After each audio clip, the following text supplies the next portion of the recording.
Part 1. You will hear two colleagues, Daniel and Sophie, discussing a work project.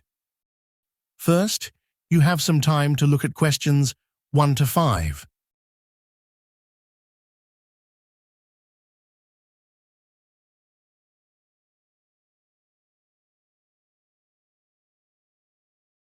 Now listen and answer questions 1 to 5. All right, Sophie. As you know, we need to complete this project before the month ends, so we should structure it well. Yes, I've been considering that, and I think we should divide this project into 3 stages. The initial stage, followed by step 1, and then step 2, with firm deadlines for each phase. Since we're on a tight schedule, that sounds reasonable. Tell me more.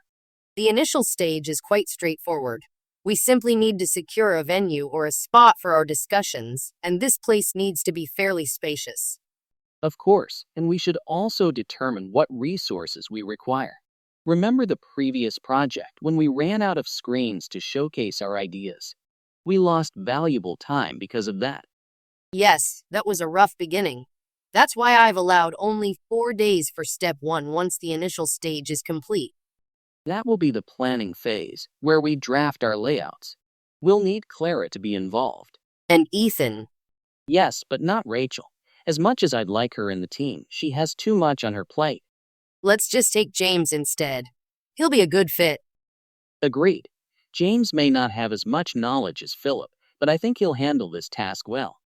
Then we move straight to step 2, where we'll collect, compile, assess, and finalize our report. Will 6 days be enough for that? It might be a challenge, but that's why I planned for 7. That's practically a whole week. Do we have that much time? We do, and with the right team, 7 days should be sufficient. Who's involved in this phase? I assume Liam and Noah? No, Liam is tied up with other commitments, and Noah is on vacation, so David will be managing this part solo. He's done it before, so it should be fine. But he may require assistance with the minor details, someone who is precise and good with structuring. Oliver isn't available right now, so I'll arrange for Jake to assist when needed. Jake works well under tight deadlines, and that's everything covered. Well done, Sophie. This report should definitely be ready on time. Before you hear the rest of the conversation, you have some time to look at questions 6 to 10.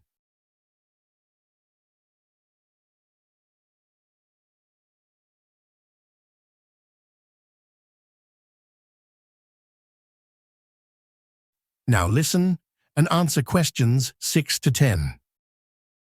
Okay, Sophie, you've done a great job with the schedule, but what about finer details? What type of details? Well, things like how we're gathering information. Are we using surveys like before?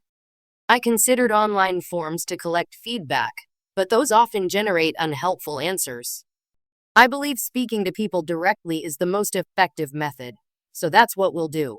That will take longer, though. We may even have to continue some work at home. I don't think that will be necessary, provided we stay late at the office for extra meetings.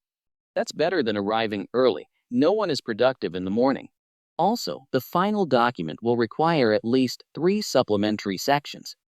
Not just that, we'll need to attach a compact brochure at the end, including excerpts from all the foreign sources we referenced. That will require even more time. Are you sure we'll meet the deadline? Absolutely. I've worked out the timing, and I'm confident. Step 1 should be wrapped up by the 7th, allowing step 2 to commence around the 10th or 11th. There's a national holiday on the 12th, so everything should be submitted by the 17th. After that, we can relax and celebrate on the 28th when the review committee grants us final approval. You're assuming the review committee will approve this, but that's not guaranteed. Oh, come on, Daniel. Stay positive. You know this is going to get approved. In fact, I'm already planning the celebration. Oh yeah. What's the plan? Well, we certainly don't want a gathering at the office, do we? We'd rather be somewhere else, but with everyone's busy schedules, it's too difficult to find a common date for a dinner event. So, I figured we could purchase some high-end gifts for everyone who contributed. We can simply hand them out here at work. Sounds good to me, but make sure they're within budget. The finance department will never approve excessive costs. Don't worry. I know exactly how much we can stretch it. All right, I'll leave that to you. That is the end of Part 1. You now have half a minute to check your answers to Part 1.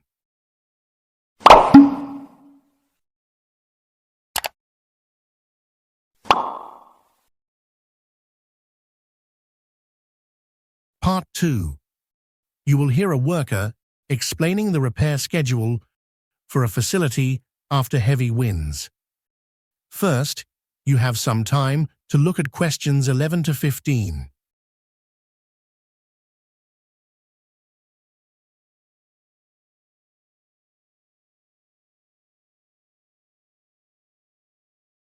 Now listen and answer questions 11 to 15. Good morning. I was asked to provide an update on the extent of the destruction to the central facility after the recent heavy winds. Oh, yes, that's correct. I assume most of the damage is limited to the central facility?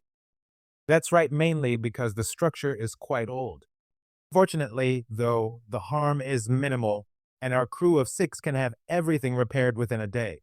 What task will you begin with? I understand you're starting at 8 o'clock in the morning. Yes, and we had planned to remove the fallen tree, but we were informed that there would be examinations that morning and that the noise from the saws and other heavy machinery would likely disturb all of the students. As a result, we decided to mend the leaky roof instead. That takes 4 hours to complete since it requires extensive repair as opposed to swiftly repairing shattered windows. So you'll fix the damaged window after that, about midday? We could do that, but because we'll be working in the ceiling, it makes more sense to remove the bird's nest there.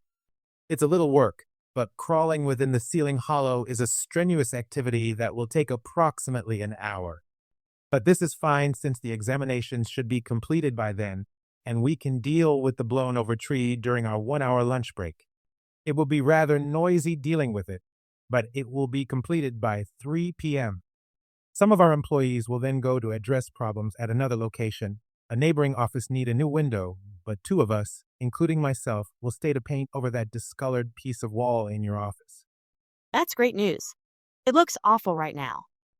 Don't worry, we'll have it looking as good as new. Then, in the final hour of our shift, we'll resolve the wiring issue. Apparently, one of the lecture rooms isn't receiving any power. It's likely due to moisture seeping into the circuit box, so we'll just replace some wiring and remove the dampness. That should resolve the issue. Before you hear the rest of the conversation, you have some time to look at questions 16 to 20.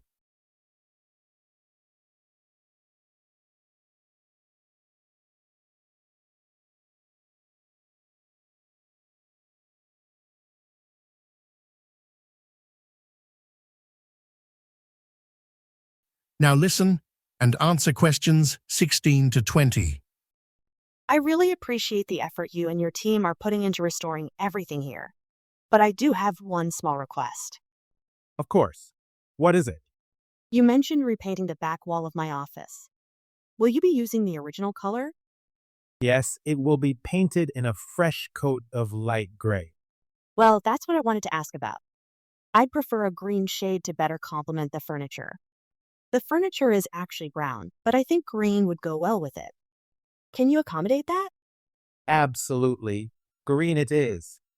It's certainly a more appealing color than standard gray or the beige I have in my own lounge room.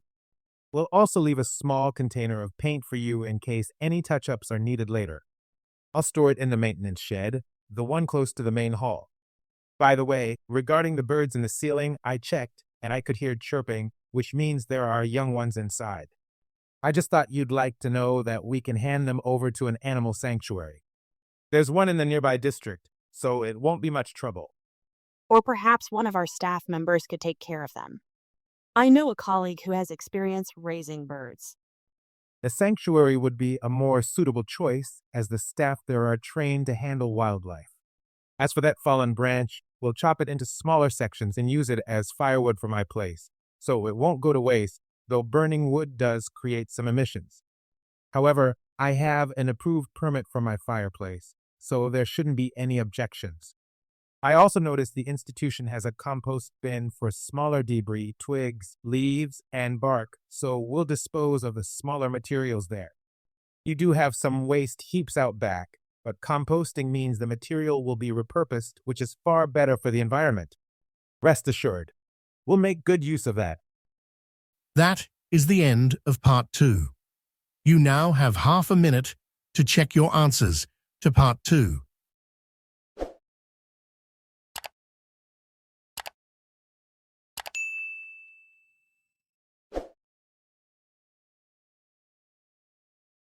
Part 3. You will hear a group of students discussing the different courses they attend. First, you have some time to look at questions 21 to 26.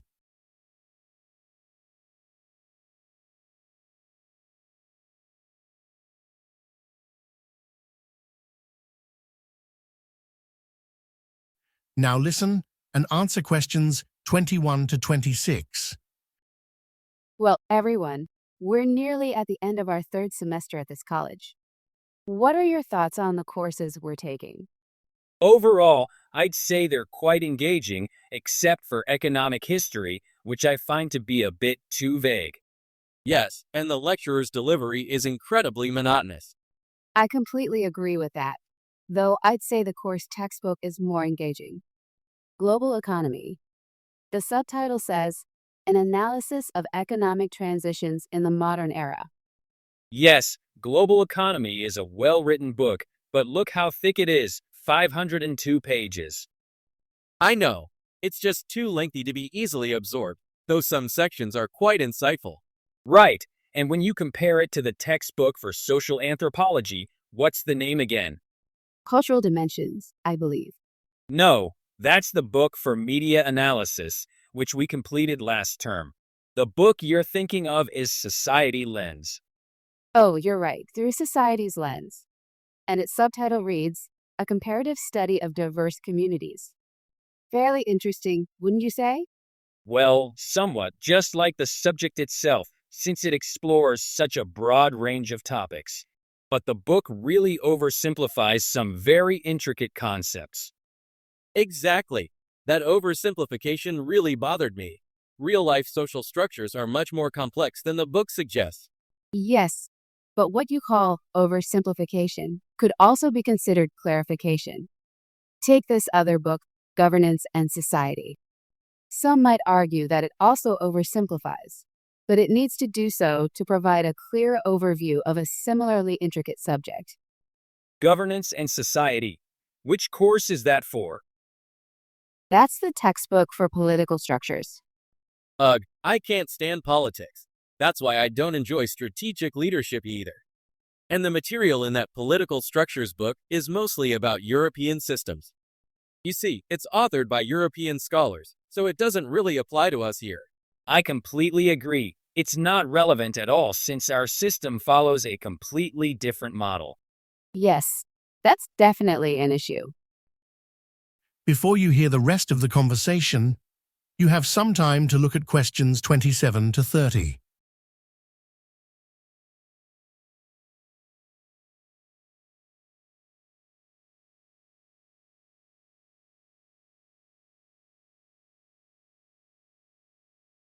Now listen and answer questions 27 to 30.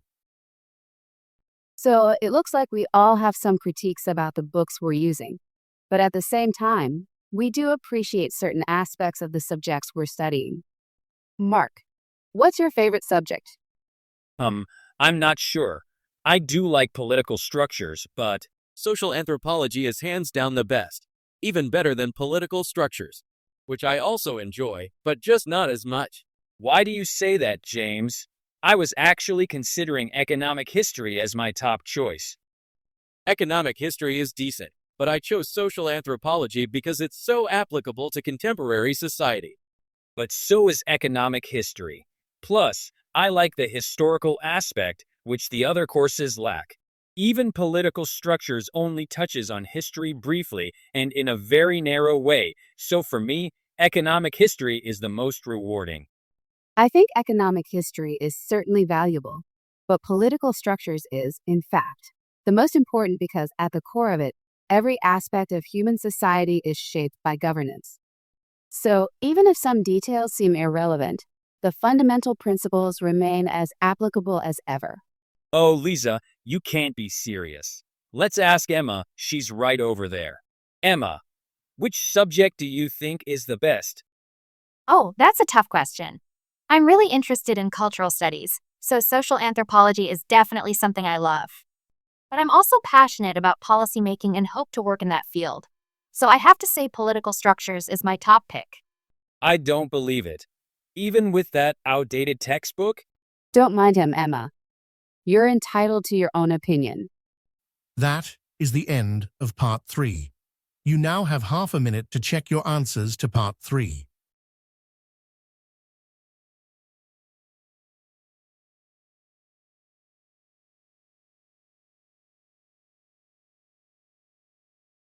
Part 4. You will hear a discussion on how rural areas have changed due to modern farming practices. First, you have some time to look at questions 31 to 35.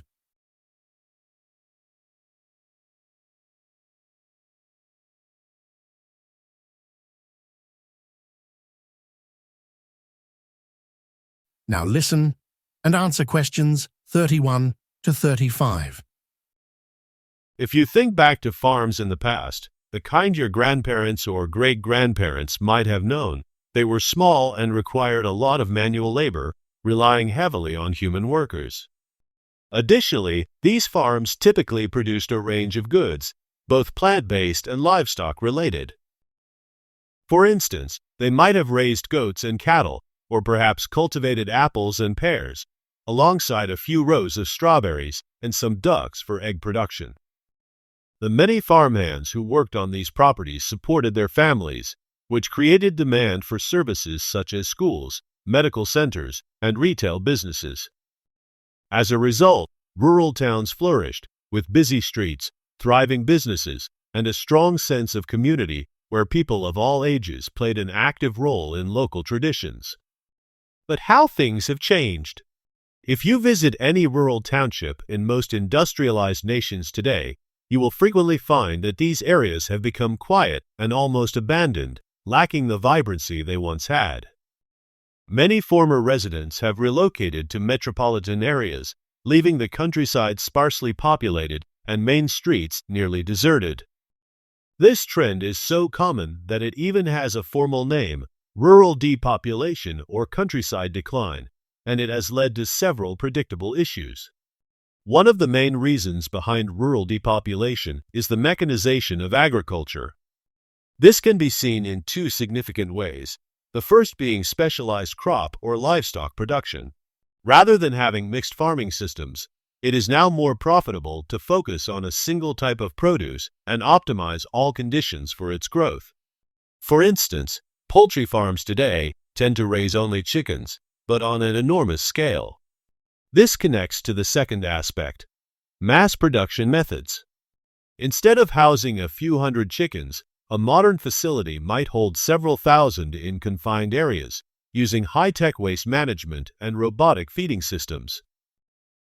Despite this vast scale, only a small number of employees are needed to monitor and operate everything through digital controls. Some people may find this system concerning, but in a competitive global economy, reducing operational costs is essential, and market forces ultimately determine the direction of change. Unfortunately, this shift has significantly altered rural landscapes, often in ways that are not favorable. Before you hear the rest of the conversation, you have some time to look at questions 36 to 40.